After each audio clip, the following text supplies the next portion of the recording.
terrorists operate inside and under Shifa Hospital and other hospitals in Gaza with network of terror tunnels.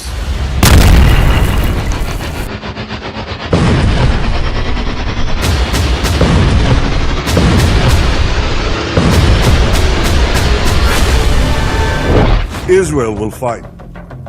Since October 7th, Israel has been at war. Israel did not start this war. Israel did not want this war.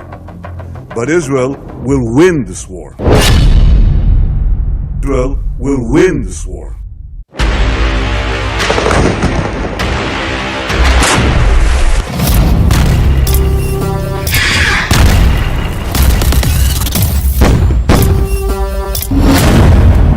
सात अक्टूबर जैसा हमला दोबारा करेगा Hamas.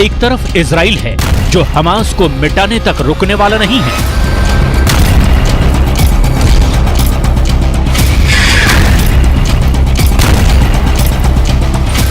दूसरी तरफ Hamas है जो पीछे हटने वाला नहीं है।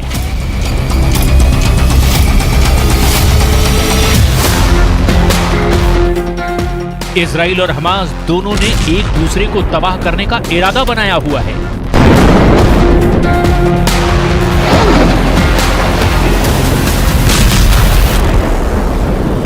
अब हमास ने एक और ऐलान कर दिया है जिससे महायुद्ध तय माना जा रहा है। हमास ने कह दिया है कि वो इजराइल को सबक सिखाने के लिए 7 अक्टूबर जैसा हमला दोबारा करने वाला है।